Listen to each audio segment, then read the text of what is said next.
Like the video, subscribe to the channel and press the bell icon for latest video update.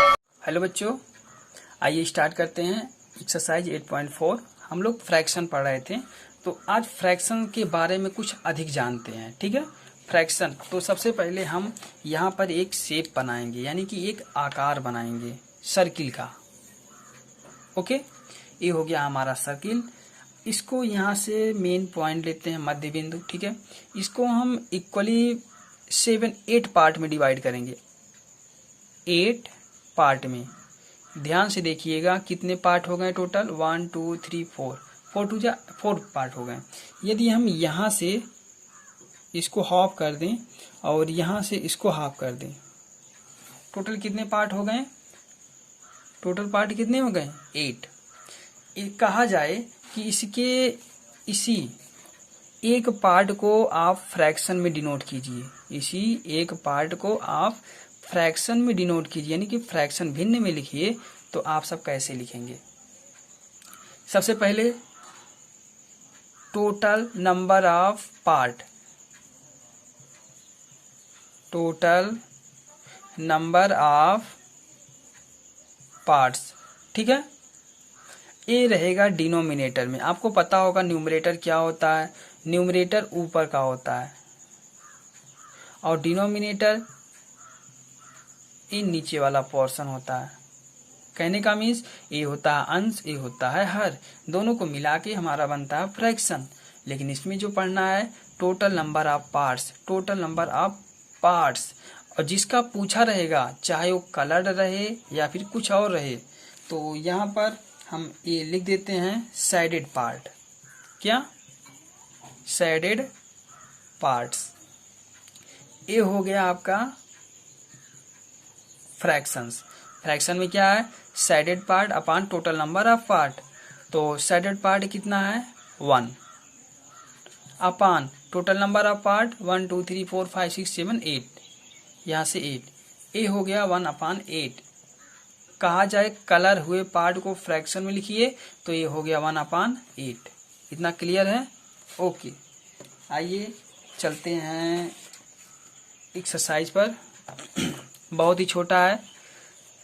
Observe each figure, right the fractions for the shaded and the unshielded. कहा है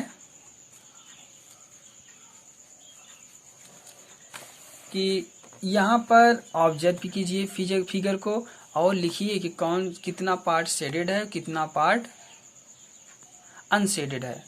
total number of part मैंने बताया था अभी, 1 2 3 4 5 6 7 8। Total part कितने हैं? 8। इसमें fill करना 8। क्लियर? ओके। शेडेड पार्ट कितने हैं? 1 2 3 3। फ्रैक्शन नहीं पूछा है तो फ्रैक्शन नहीं लिखेंगे हम। Total part 8, shaded part 3, unshielded part 5। Fraction of shaded part, fraction of shaded part का फ्रैक्शन मैंने बताया था ना, जिसका फ्रैक्शन फाइंड करना होगा। शेडेड का पूछा रहेगा तो जितना शेडेड रहेगा उसका ऊपर लिखेंगे, इतना 3 है। और टोटल कितने हैं? 8। ये 3 अपॉन 8 शेडेड पार्ट का हो गए। अनशेडेड पार्ट का फ्रैक्शन क्या हो जाएगा? टोटल अनशेडेड पार्ट कितने हैं? 5। टोटल कितने हैं? 8। तो ये हो गया 5 अपॉन 8। यहाँ से देखते हैं टोटल पार्ट कितने हैं? 1 2 3 4 5। मैंने फार्मूला बताया था ना, इसी फार्मूले का यूज करना है। यदि शेडेड का पूछा जाए तो shaded part upon total part, यदि अनशेडेड का पूछा जाए तो unshielded part upon total part. याद रखिएगा। टोटल 5 है, total part 5, shaded part 2, unshielded part. Shaded unshielded का मीन्स क्या होता है? शेडेड का होता है छायाकृत पार्ट और अनशेडेड का अनछाया, यानी कि जो रंगा नहीं गया है। Fraction of shaded part, fraction ये 2 है तो 2 अपॉन 5। अनशेडेड का 3 अपॉन 5।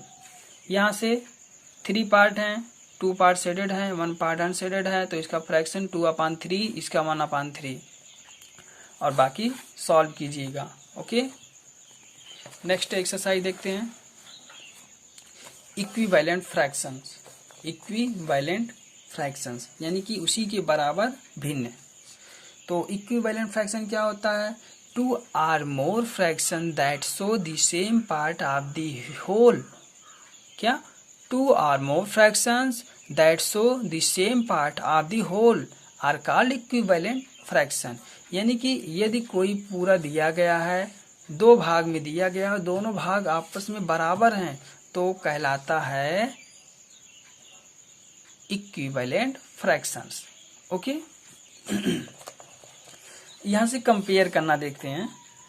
देखिए, आपको इतना पता होगा टोटल कितने पार्ट हैं? 2 पार्ट हैं. 2 में ये तो क्लियर है कि आधा रंगा गया आधा नहीं, आधा रंगा गया आधा नहीं, आधा रंगा गया आधा नहीं, आधा रंगा गया आधा नहीं, सेम टाइप से. ओके. अब इसी में हम डिवाइड करते हैं. हाफ का 4th करते हैं, 4th का 6th करते हैं, 6th का 8th करते हैं, 8th का 10th करते हैं. यानी कि एक भाग में टोटल 10 पार्ट. तो ध्यान से देखिएगा, आधा आधा सब में रंगा गया है, तो ये सभी आपस में इक्वल हैं, चाहे उसे काट के इतना छोटा कर दिया जाए या फिर इतना बड़ा कर दिया जाए. ठीक है, क्या रहेगा? इक्वल ही रहेगा. तो एक्सरसाइज में क्वेश्चन क्या दिया है? Right the equivalent fraction for each of the colour pair. बताइए क्या दोनों इक्वल हैं? इसका फ्रैक्शन लिखिए और बताइए क्या दोनों इक्वल हैं? एस. तो यहाँ पर इसका फ्रैक्शन क्या हो जाएगा? 2/4. 2/4 A1/2. 2/4 A1/2. यहाँ से 2 से 2 कैंसिल हो गया, 1/2 इक्वल टू 1/2. फ्रैक्शन इक्वल है ना? ओके. देखिए, जितना ए रंगा गया उतना ए भी रंगा गया. इसका पार्ट कीजिए. 1 2 3 4 5 पार्ट हैं, तो ये हो गया 1 2 3 3/5. ये हो गया 3/5. यहाँ से 1 2 3 4 5 5 10. यहाँ से हो गया 6/10. 3/5 6/10. इसको कट करेंगे, दोनों इक्विवेलेंट फ्रैक्शन है. ओके. यहाँ से फ्रैक्शन आपको सिंपली फिल करना है. देखिए, 2/3 या फिर 6 कितना हो जाएगा? 2 2 4 5 10 6/10. उसी तरह से इसको जितना कलर किया गया, जितना टोटल है, फ्रैक्शन में चेंज कर लीजिए. और बाकी जितना कलर है सभी इक्वल हैं, सेम टाइप से इसको भी सॉल्व करना. A1 है, A1/2 है, दोनों इक्वल है शेप का. 2/2 ये कलर किया गया ना, 2/2 A1. यहाँ से 1/3 और ये 3/12. 1 2 3 4 5 6 7 8 9 3/9. इसको भी देखिए, काउंट कीजिए कितना आ रहा है, इक्वल है या नहीं है. ये बहुत ही सिंपल है. इसमें मुझे लगता है कि आपको कॉपी की आवश्यकता नहीं है, पेंसिल की आवश्यकता है और 1-2 स्केच की. तो मैं यही कहूँगा कि स्केच का यूज मत कीजिएगा. बुक है तो बुक में पेंसिल का यूज करके शेडेड कर दीजिएगा. ठीक है. जितने पार्ट अभी पिछले एक्सरसाइज का बताया गया ना, तो वहाँ पर आप स्केच मत यूज कीजिएगा, बुक खराब हो जाएगा. और यहाँ पर पेंसिल का ही यूज करना है. तो इसी के साथ ये आपका चैप्टर 8 यानी फ्रैक्शन भी कंप्लीट हो जाता है. अब अगला चैप्टर है ज्योमेट्री. क्या है? ज्योमेट्री यानी कि बीजगणित. अब इसके लिए हम आपको अगले वीडियो में मैटर प्रोवाइड करेंगे, बताएंगे कि ज्योमेट्री क्या होता है, सर्किल क्या होता है. ओके, मिलते हैं नेक्स्ट वीडियो में. Thank you. हमारे चैनल को सब्सक्राइब कर बेल आइकन जरूर प्रेस करें हमारी लेटेस्ट वीडियो सबसे पहले देखने के लिए.